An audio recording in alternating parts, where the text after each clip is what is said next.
अतिक्रमण के नाम पर सिर्फ पत्रकार का डिब्बा किया तहस नहस और किया अभद्र व्यवहार। पत्रकार के सवाल पूछने पर पत्रकार के ऊपर ही झपट्टे और मोबाइल छीनने की गई कोशिश। हिंदी समाचार 1 के लिए ललितपुर जनपद से इमरान मंसूरी की रिपोर्ट। ललितपुर कोतवाली इलाके के सदन शाह दरगाह के पास आज उस समय अफरा-तफरी का माहौल पैदा हो गया, जब नगर पालिका अधिशासी अधिकारी बिना किसी पूर्व सूचना और नोटिस के अपने अतिक्रमण हटाओ दस्ते को लेकर वहां पहुंच गए और उन्होंने केवल एक पत्रकार को ही अपना निशाना बनाया और उसके लोहे के डिब्बे पर जेसीबी चलवा कर उसे तहस नहस कर दिया।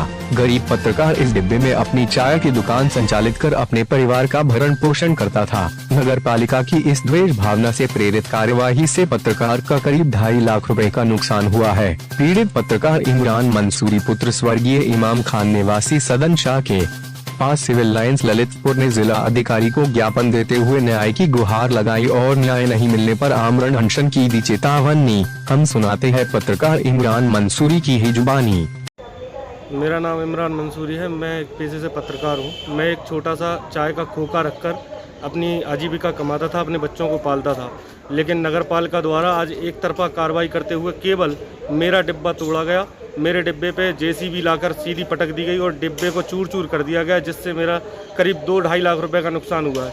सत्ताधारी नेताओं की दम पर और उनकी कहने पर यह शासन प्रशासन चल रहा है और उन्होंने जो है मेरी एक ना सुनी। मैं उनसे कारण पूछ रहा था कैमरा सामने कर तो मेरा कैमरा भी छीना गया और मुझसे अभद्रता भी की गई। नगर पालिका ईओ से मैं हाथ जोड़ कर कहता रहा कि सर मेरा जीवन आजीविका यहीं से चलती है, मैं 100-200 रुपये यहाँ से कमा कर अपने बच्चों को पालता हूँ, लेकिन उन्होंने मेरी एक ना सुनी और मुझसे ही कहने लगे कि मैं तो आपका ही डिब्बा अकेला हटाने आया हूँ। जबकि मैं उनको कहता रहा कि साहब ये लोग भी रखे हैं, मेरे बगल में रखा है, आमने सामने रखे हैं, हर जगह रखे हैं, तो उन्होंने मेरी एक ना सुनी। किसी से कुछ नहीं कहा, केवल मेरा डिब्बा तोड़ के तहस नहस कर दिया और उसको उठा के ले गए, जिससे मेरा करीब 2-2.5 लाख रुपए का नुकसान हुआ है।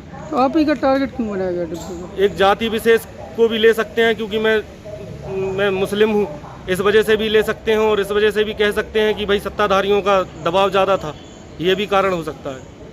तो आपने फिर जिलाधिकारी को गुहार लगाई? मैं जिलाधिकारी के पास गया था। जिलाधिकारी ने मदद का आश्वासन तो दिया है, लेकिन अभी कोई लिखित में कार्रवाई नहीं की गई। तो अगला क्या? मैं कल जो है, अगर कल तक मुझे कुछ आश्वासन जो दिया गया है उस पर अगर कोई कार्रवाई नहीं की जाती तो मैं घंटा घर पे बैठूंगा और अनशन करूंगा। घंटा घर पे बैठ के आमरण अनशन पे बैठूंगा मैं।